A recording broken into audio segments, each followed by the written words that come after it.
नमस्कार बंधू भगिनींनो, आपल्या सगळ्यांचं सहर्ष स्वागत आहे स्वास्तिकम या माझ्या चॅनलवर।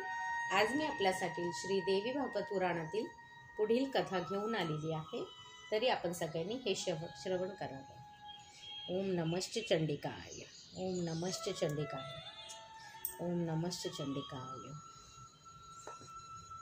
नैवेद्यं समर्पयामि, नैवेद्यं समर्पयामि, नैवेद्यं समर्पयामि, नैवेद्यं समर्पयामि। सर्वमंगलमांगल्ये शिवे सर्वार्थसाधिके शरण्यं त्र्यंबके गौरी नारायणी नमोस्तुते। सर्वमंगलमांगल्ये शिवे सर्वार्थसाधिके शरण्यं त्र्यंबके गौरी नारायणी नमोस्तुते। श्री गणेशाय नमः, श्री सरस्वतीभ्यो नमः। देवी पूजन विधान। श्री नारायण म्हणाले, हे देववर्ष, मातेचे पूजनाची रीत मी आता तुला सांगतो। प्रथम आचमन करावे, नंतर संकल्प, भूतशुद्धी, मातृका, न्यास, षडंग न्यास करावा। शंख स्थापित करून अर्घ्य आदी सामग्री एकत्रित करून पूजेचे साहित्याचे अस्त्रमय जलाने प्रोक्षण करावे। नंतर गुरुची आज्ञा घेऊन पूजनास आरंभ करावा। प्रथम पीठाचे पूजन आणि देवीचे ध्यान करावे। नंतर भक्तिभावासहित देवीला आसनादी उपचार समर्पित करावा। पंचामृत आदी रसांनी देवीला स्नान घालावे। स्नानासाठी उसाचा रस, आंब्याचा रस, द्राक्षाचा रस यांचा उपयोग करावा।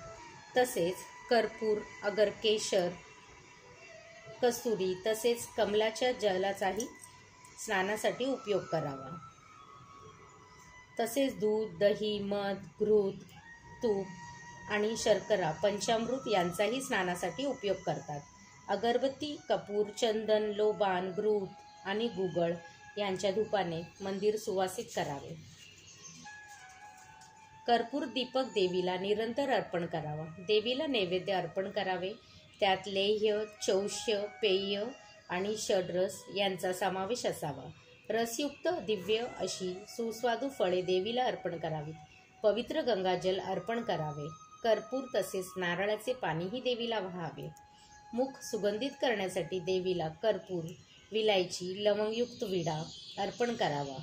मृदुंग, वीणा, मंजिरा, डमरू, दुदंबी आदी वाद्यांचे ध्वनियुक्त गायन, वेद पुराण पठण तसेच स्तोत्रांनी देवीला प्रसन्न करावे। एकाग्र चित्ताने छत्र, चामर अर्पण करून राजोपचारांनी श्रीदेवीची पूजन करावे। नंतर जगद्धात्री जगदंबिकेला प्रदक्षिणा घालून नमस्कार करावा। नंतर तिच्याकडे पूजेत काही चुकले असल्यास क्षमा मागावी। एकदा नुसते स्मरण केल्यानेही भगवती प्रसन्न होते। मग अशा प्रकारे यथासांग पूजा केल्यानंतर ती प्रसन्न झाली नाही तरच आश्चर्य, कारण माता ही नेहमी पुत्राच्या बाबतीत करुणामयी असते। त्यातून अशी भक्ती केली तर आणखीन काय पाहिजे। हे मुनिवर, राजा बृहद्रथाची गोष्ट मी तुम्हाला सांगतो। हिमालयाच्या एका भागात राहणारा चक्रवाक पक्षी निरनिराळ्या देशांमध्ये भ्रमण करून काशीला येऊन पोहोचला।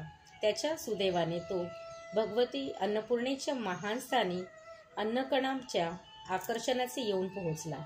आकाशात घिरट्या घालीत असताना सहज त्याच्याकडून तेथील मंदिराला प्रदक्षिणा घातली गेली।